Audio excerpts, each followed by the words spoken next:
Olá, bom dia amigos e amigas do canal Dica de Hoje.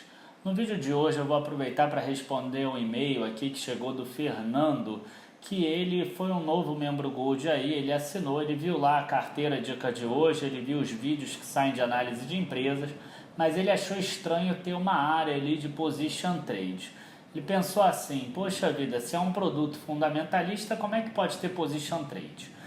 E aí eu resolvi fazer esse vídeo para explicar o que é análise fundamentalista. Eu vou mostrar para vocês que nada mais são do que esses position trades, do que assimetrias que eu encontro em que boas ações aí elas estão aí descontadas em relação ao preço que elas podem ter e devem voltar para o valor em 3 meses, 4 meses, 6 meses, 12 meses, enfim, mas que não valem a pena entrar numa carteira de longo prazo. É apenas um caso de assimetria que a gente consegue chegar também com a análise fundamentalista. Para quem não conhece a área de membros, o link está aqui embaixo, também está nos comentários. Eu já peço para que vocês curtam o vídeo, se inscrevam no canal, a gente começa depois da vinheta.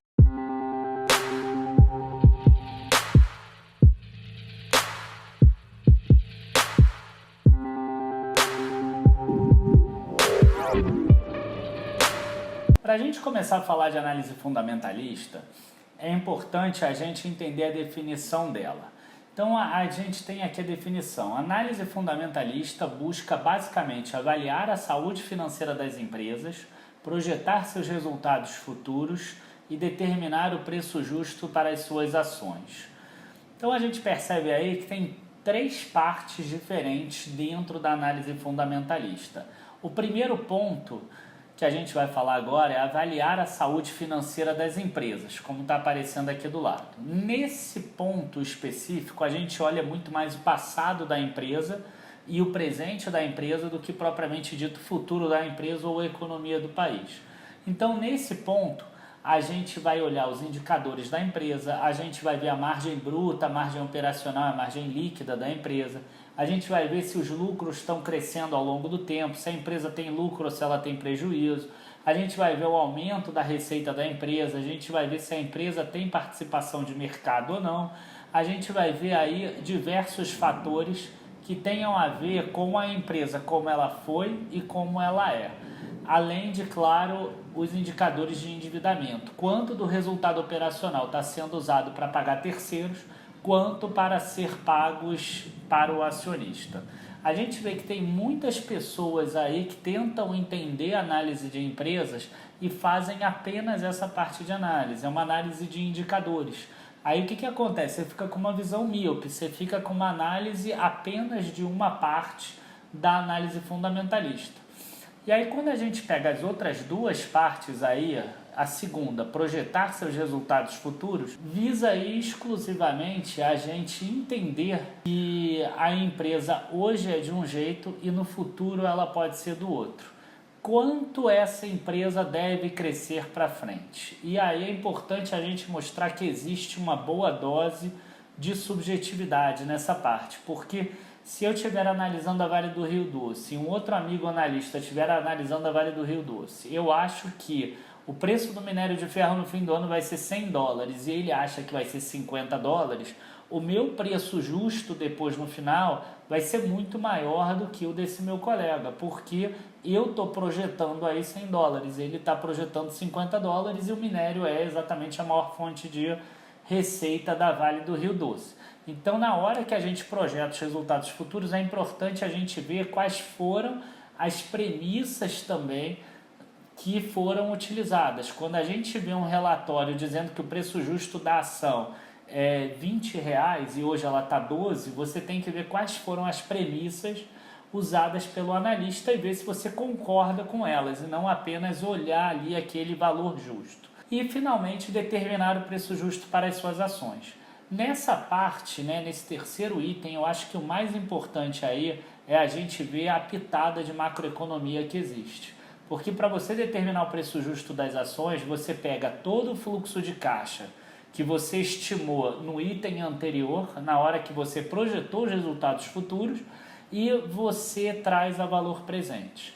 Então, por exemplo, quando a taxa de juros estava em 14,25% na renda fixa, eu podia pegar meu dinheiro e botar ganhar 14,25% na renda fixa numa boa.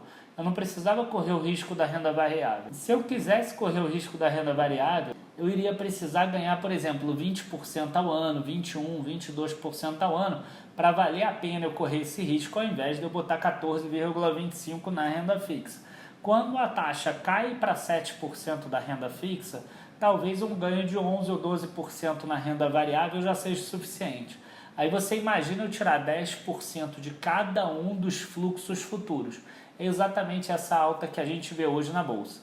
Então, o preço da ação e a análise fundamentalista, ela leva em consideração o passado, leva em consideração o presente, leva em consideração o futuro e leva em consideração o ambiente que a empresa está inserida. E aí a gente tem alguns investidores famosos aí ao longo do tempo, principalmente no mercado americano. Tem formas diferentes de investimento, formas diferentes de usar a análise fundamentalista para gerar dinheiro.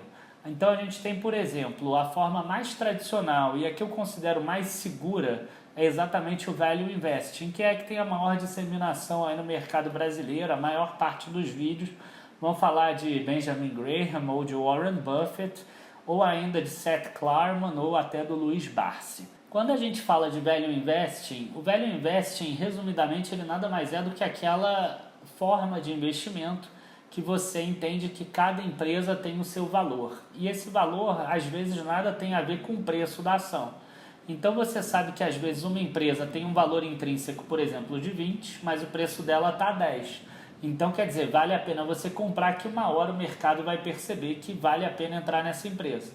Às vezes no futuro essa mesma empresa vai ter um valor de 20 e o preço dela vai estar 40. Então valeria a pena, por exemplo, você vender, porque o mercado também vai descobrir. Esse valor que você calcula é o valor intrínseco.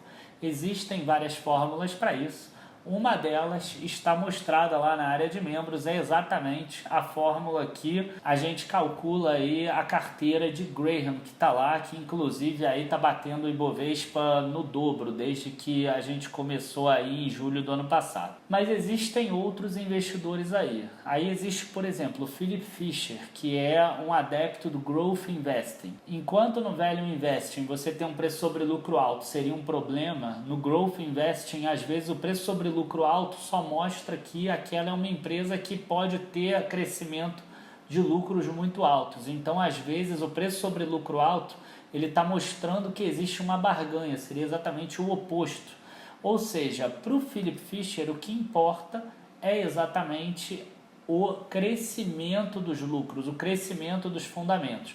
Então ele pensa assim, é importante você ter investimentos em pesquisas e desenvolvimento, você ter potencial de crescer a tua participação de mercado, você ter aí potencial de crescer as receitas, os lucros, de melhorar as margens operacional, a margem bruta, você ter capacidade ociosa é importante, você ter aí uma gestão que foque em investimentos e nem tanto em gerar dividendos para acionistas. E tem até um livro aí interessante dele que é o Common Stocks and Uncommon Profits, que é exatamente isso, tá? Então, para o Philip Fisher, a gente teria empresas aí como Raia Drogasil, como Senior Solutions, como Hipermarcas, que estão com preço sobre lucro alto. Isso é explicado exatamente pelo potencial de crescimento de lucro que elas têm. O setor também é muito importante de ser analisado. Outra frase interessante aí desse Philip Fisher é o seguinte: se a tua análise ela depende de centavos, se por exemplo $10 em uma ação é diferente de $10,50, se você acha que $10 é um bom preço, mas $10,50 é um preço ruim, a tua análise está errada. Essa empresa não é compra. Ele vai comprar a empresa, por exemplo, a $10, esperando que ela em alguns anos vai estar em $50. Tá? Então ele pensa realmente longo prazo e pensa realmente em aumentos substanciais aí. A gente já viu também sobre o Gerald Lubb aqui no nosso canal, que procurava concentração aí de investimentos, também usava análise fundamentalista, mas para escolher aquela melhor ação da bolsa, e aí ele comprava poucas ações, ele concentrava o dinheiro dele e aí ele tentava obter o máximo de conhecimento de uma determinada empresa. A gente ainda tem, por exemplo, o investidor que já é um pouco mais trader, né? Que inclusive tem canal no YouTube aqui, ó, um garoto novo como o Timothy Sykes, por exemplo, que ele usa exatamente a análise fundamentalista para comprar penny stocks, e aí seriam aquelas ações que são abaixo de 5 dólares e 5 euros. Ele usa exatamente gatilhos, então, por exemplo, você pensa em CEMIG, em Copel, em Banrisul, enfim, em ações que possam ter algum gatilho, com fusões, com aquisições. Recentemente a gente viu como a Locamérica subiu com a fusão com a Unidas, a gente viu como a Unipar cresceu ano passado por ter comprado a Indupa. Enfim, ele procura empresas baratas que tenham gatilhos aí para crescer. Também é análise fundamentalista. E para terminar aqui, o que eu mais gosto e que eu já fiz vídeo sobre ele, que é exatamente o Peter Lynch, porque o Peter Lynch ele foi um gestor de fundos em que ele não seguia exatamente um caminho. O caminho dele, ele se modificava de acordo com a economia, se modificava aí de acordo com as empresas. Então, dentro da carteira dele, ele tinha espaço para os 6 tipos de empresa que ele próprio predeterminou. E é mais ou menos isso que eu tento fazer lá na área de membros. Então a gente vai ver carteira lá no Dica de hoje, que você vai ver que são empresas que têm prejuízo e que nenhum fundamentalista, entre aspas, iria recomendar elas. Mas isso faz, por exemplo, eu conseguir pegar uma ação igual a Vulcabras a R$ 3,90 e hoje ela está R$10. Faz eu pegar, por exemplo, uma empresa igual a Santanense, que estava R$ 2,80, R$ 2,90, hoje está R$ 3,80. Faz eu pegar a Petenat, que era R$ 2,00 e hoje está R$ 3,40, R$ 3,50.